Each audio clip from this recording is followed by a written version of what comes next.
What's going on, guys? One, love out to everybody. We got UFC Fight Night, Allen versus Curtis, part 2 here, guys. I'm a little late on this, but we're in the moment right now, so let's knock it out, man. I believe the fight starts at 3 p.m., but, you know, been busy, have all things I'm working on, family, etc. But we're going to knock this out, though. We got 12 fights in the card here. A couple guys fell off, but let's jump into this real quick. I'm gonna flash this real fast here, guys. First fight, we got Melissa Mullins versus Norma Dumont. Yeah, man. You know, it is what it is here. You know, she has a Melissa here has a little jab in her here. Remember her against when she fought her, you know. She has a little jab in her. Basics are not bad. 1-2, you know, to the pocket there. She have overhand. She look for the takedowns. Can be slight hittable, but you know, her skill set is not bad. Her opponent, her Noro, has more of a Muay Thai base. Knees in the pocket. In my opinion, Mullins got the better boxing here, got the better hands. Also, Nora can get taken down. Kind of flat-footed. Not a lot of volume from her. Can get sloppy at times. I'm gonna go with Mullins here, guys. I'm gonna say Mullins by decision, but I'm nowhere confident in this fight. Zero confidence. All right. So Melissa Mullins by decision, guys. Next fight, we got Damon Budka versus Cesar Almeida. This is a tough one, man. In a kind of a way. Damon here is a more of a wrestling kind of base. Using his striking to set up his wrestling. Can get kind of stiff with the movement, but he does mix it up though. Seem physically strong. Short notice for this guy. Caesar here though. Caesar has more of a kickboxing base there. He actually fought Alex Pereira three times actually. So he's like he won one time in kickboxing. Pretty much he's 1-2 with Alex Pereira, right?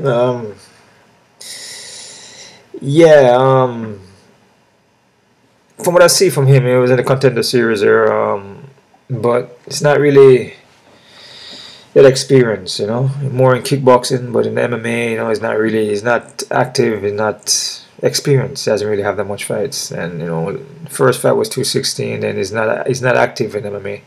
Then 2021, you know what I mean, and then straight to contender series. But striking doesn't look bad. Seems he can get tired. In my opinion, this guy could be a better striker here, but just all around game, man. It's a tough one to pick. It's an all around game. I'm kind of liking Damon here. Short notice for Damon though, but it's all around. I feel Damon is more. He's more experienced and more well-rounded guy, man, in my opinion. So I'm going to go with Damon here. I'm going to say Damon by decision, guys. Alright? I'm not confident. Next fighter, we got Gene Matsumoto versus Dan Arrighetto. Gene here, it's a heavy-handed kid, man. Very durable.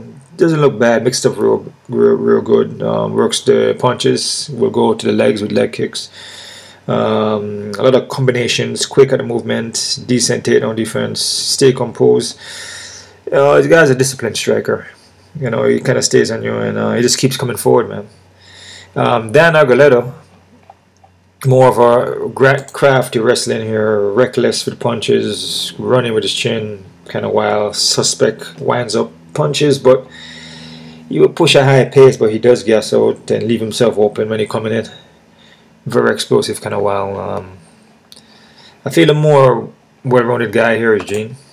I mean, Dan could probably get takedowns on this guy, but man, I just feel like Gene is just the more composed, more disciplined striker in just every department, in my opinion. So I'm gonna go with Gene here for the win. I'm gonna say Gene by decision, guys. It's 50-50 though. All right.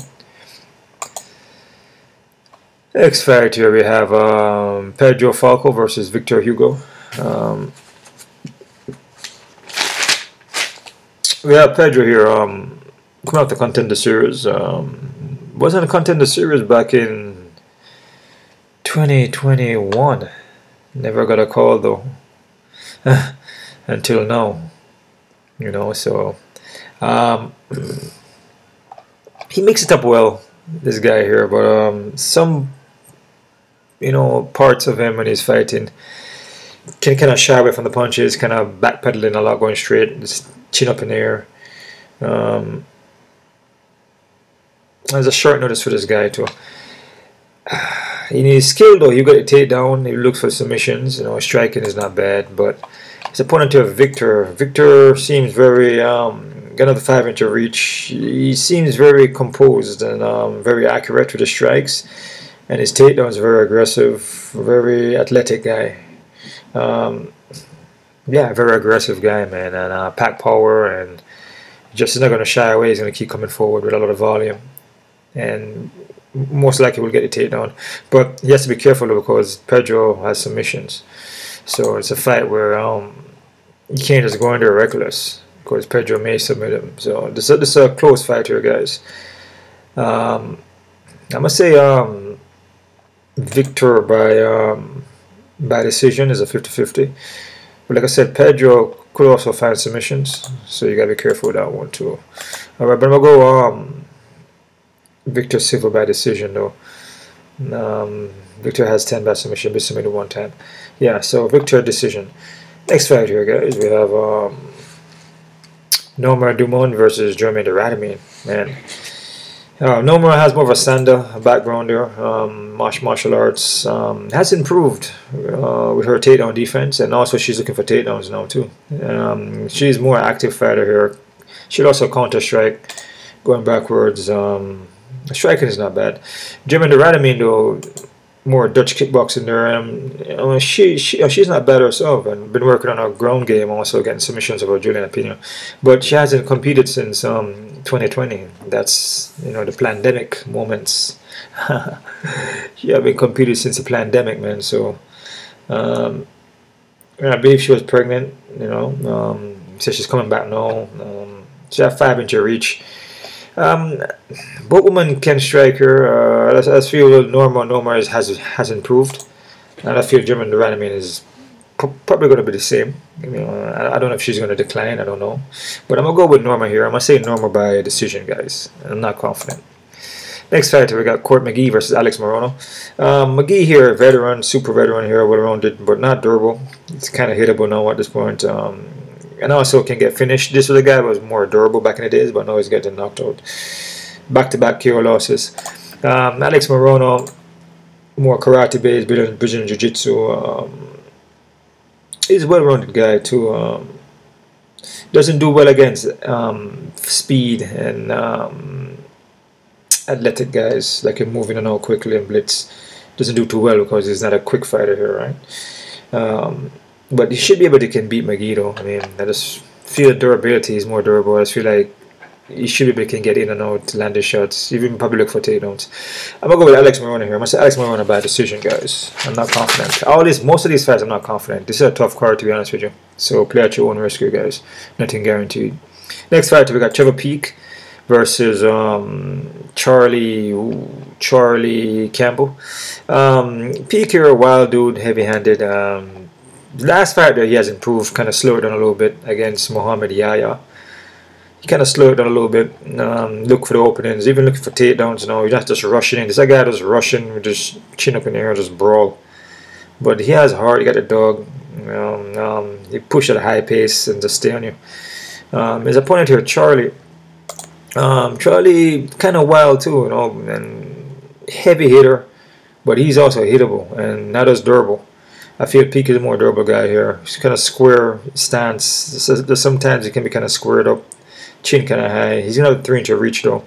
I just like him Peek here, man. I just feel with Charlie, if it comes down to it and both of them are just letting their hands go, which they probably are, you know, I just feel Peek could be the guy that's gonna last. I feel Charlie will go down. But I'm going to go with Peek though. I'm going to say Peek by decision. 50-50 though. Alright, I'm not confident. Next fight, we got Lucas Barzik versus Valter Walker. Lucas here, striking base. I wouldn't say that he's like, you know, his stand-up sticks out. It doesn't, there is nothing that really stands out about his striking much. You know, it just pretty much, you know, we throw some punches and throw some leg kicks. We start off with some leg kicks, but there's nothing that, you know, like his quick kind of movement, you know, his in and outs, you know, he's countering well, you know, it's nothing like that. It's just pretty much kind of basic in a kind of sense, you know. And one of the things about this guy, he can get taken down, doesn't do good with his takedown defense is not that great. You know, he would also gas out and just sprawl out on the ground, just on his back, you know, kind of like giving up. So this guy is not really, you know, nothing really stands out. Not a good takedown defense. Striking is just okay. You know, his opponent to the Walker. The Walker is making his debut here, and for what I see from him, quick on the double legs. And for a big guy, this is a big dude, man. He's quick on the double legs, quick on the movement. Striking is not, I wouldn't say it's the best. Chin is up in the air. I feel maybe Lucas may have the better striking, but he has a hard determination.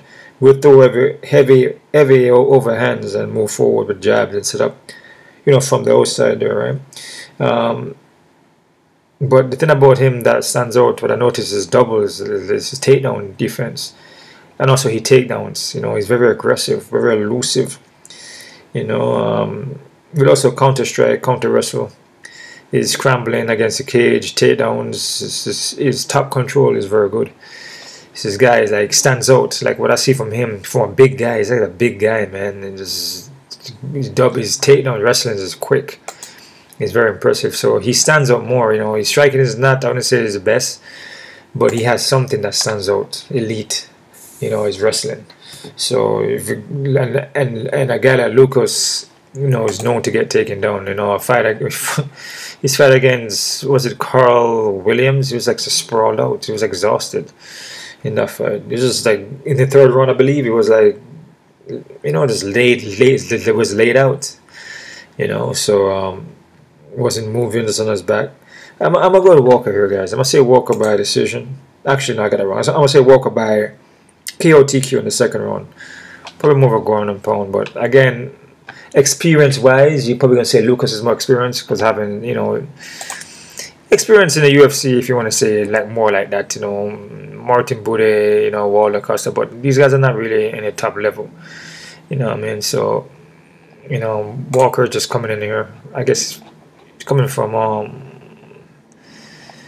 MMA series. This guy's from Russia, right? Yeah, born in Brazil, fighting in Russia, but his wrestling is pretty good, I mean, from what I see. So Walker, KO TQ second round, guys. Next fight here, we have Ignacio Bahamas versus Christos Giagos. Ignacio here, striking base, but can get hurt in the feet, can get touched up, can counter him. You know, he would drop the ball, you know, from what I see. You know, hittable. Fighting a guy like Giagos is very experienced. You know, what he did against Daniel Zuhuber looked pretty good against Daniel. I almost finished him in the first round. You know, this guy's experienced, grappling good. Fight IQ doesn't look bad. But lost was 6 by submission, though. So, yeah, so that, you know, the fight IQ can get thrown out.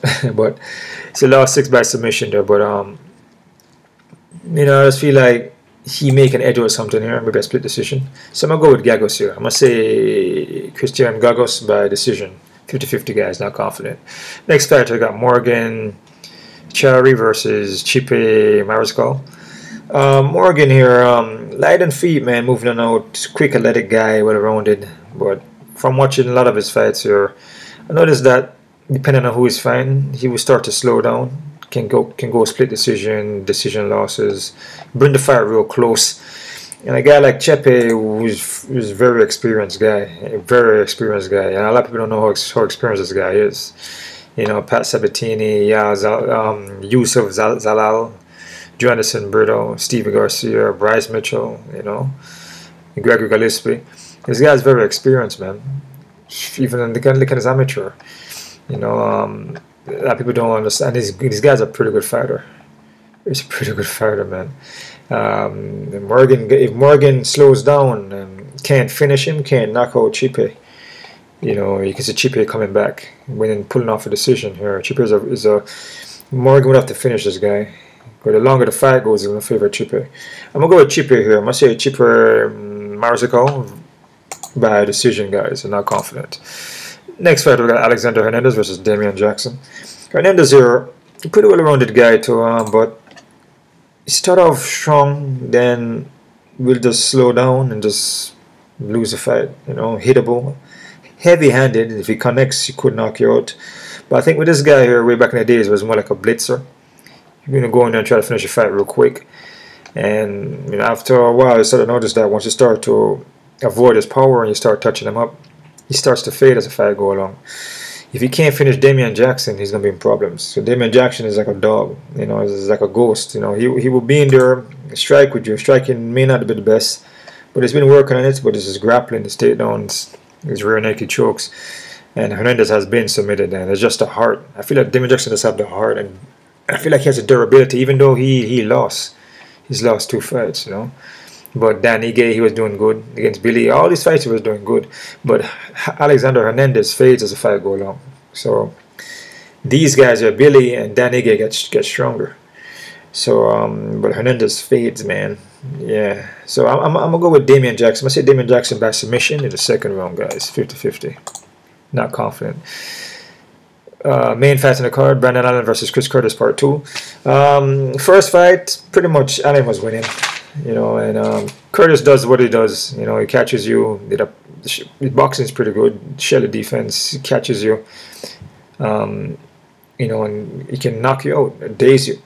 And once that happens, he usually finishes you. So if Allen plays around in Chris Curtis in the boxing range, then same thing may happen. But Allen's striking has been getting better, and Allen is more known for the ground. So you know, he's going to push ground. So, I mean, I'm hoping that's what he's going to do. Or supposedly. You know, you only can hope for these guys sometimes, you know. Nothing guaranteed here, man, you know. Other things I won't hope, especially for myself, and I never hope. I know. You know, I know this will happen. You know, I predict it will happen. But when you're dealing with other people, it can be kind of different. But for yourself, you know, at least for myself, I know, and I will. But, yeah, man, Curtis here, like I say, he's well-rounded, doesn't really push a lot of wrestling, does more boxing, more kind of fights like his friend, or I forgot his name though, Sean Strickland, right? You kind of shell up and like, that's, you know, kind of close the distance, kind of cut you off and bam, bam, bam, bam, bam, you know, counter strike with the boxing. We'll throw some kicks here and there, but mostly we'll just keep it nice and tight, uppercuts, kind of work the body, you know, then go to the head. You know, I feel Allen is just more well-rounded here, and I feel like he just got caught. And anybody can get caught by a punch. I feel like he got caught. I feel like he was winning that fight. I'm gonna go with Allen here. I'm gonna say Brandon Allen by decision, guys. 60-40 for Allen. 60 Allen, 40 Curtis. Okay. Quick look at the odds here, guys. It's crazy odds. See what these odds are up to. Crazy odds. This is a tough card, though, man. I'm joking around here, but this card is not this card wasn't an easy one. Tough card, guys. So play at your own risk here. But it's the Mullins. Oh man, 355. Oh my goodness. Man. When I say about these women fights, you know, even guys fights too, you know. You know, sometimes the women's, you know, sometimes you pick Mullins and Nora wins. So odds are too high though, man. It's ridiculous. These odds are off. I wouldn't mess with this too much, guys. There's no way. Cesar Almeida and Dylan. Okay, I don't disagree with that. I have Dylan winning, so it's close fight. The odds are close. Dana Goleta and Gene. I like in Gene too. Oh, okay. Gene 175. Yeah, still be careful because the experience from Dan. You know, he could pull off a win. Believe me. Like I said, these guys are coming into the contender series, coming from the contender series, I believe, or just coming straight into the UFC. I believe Gene did, right? So he's 14-0, you know, he's prime. You know, he's a prospect, but he's one of those prime guys to get to end up with a 14-1. You know, Yeah, coming from Contender Series, so he's one of those guys, you know. And Dan Aguilera is, I feel, you know, that Gene is a better fighter, but again, it is what it is. So be careful when we see, you know, even though the odds are not super high, but you know, be careful. I like Gene, but you know, I wouldn't sleep on Dan.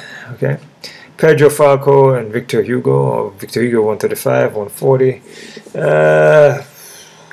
It's a close fight, man. I still be careful. Very close fight, in my opinion. German Radamine and Norma, close to even fight. I don't disagree. Morono and Maggie, Morono 300 and something. I'd be careful with that one, man. I mean, Maggie is still, you know, is still an experienced guy, but even though Alex Morono is experienced in the both skill, but I wouldn't be so high on Morono. But I feel Morono should win, but still be careful. Charlie Campbell and Trevor Peek. Damn, they had the high on Charlie Campbell, huh? Well, slightly. I like him Peek, but play at your own risk on this one. Yeah. Walker, damn, the high on Walker too. Whoa, I disagree with that, man. This is a close fight, guys. Because Lucas is experienced. You know, I mean, Walker just coming into the UFC. You know, it just the experience goes a long way. Even though he loses and he loses against guys that are not that known, you know, or at that level yet, if you want to say. So yeah, be careful with this one, man. Christos Giagos and Agnesio 300 or something. Disagree with that, man. I feel Giagos have a chance. Yeah, Giagos got a good chance here. So be careful with this one. The odds on Agnesio is too high. Chipe and Morgan, oh, the high, not too high. Even close to even fight. I'm saying high. He's like 130, but it's close to even fight here. Yeah, man. Yeah. Morgan have a chance. Sure does. Athletic guy, quick in the movement. But I feel Chipe is just, if you can't put with Chipe, then there's gonna be problems. Close fight, guys. Alexander Hernandez and Damon Jackson. Damn, the high on Hernandez, huh? Nah, I disagree with that. This is an even fight. You know, Jackson, if he doesn't knock out Jackson could win the fight. Yep. Careful with this one, guys. Allen and Curtis, Allen 200 and something. I don't really disagree with that. I feel Allen was winning the fight. So that's it right there, guys. Don't forget to check out my Patreon account. I don't think I mentioned that at the beginning, for all my face-off and prop plays. Also, you can donate to my PayPal account. Hit the thumbs up button. Subscribe to this channel. And that's it, guys. One love out to everybody. You guys keep on kicking. It was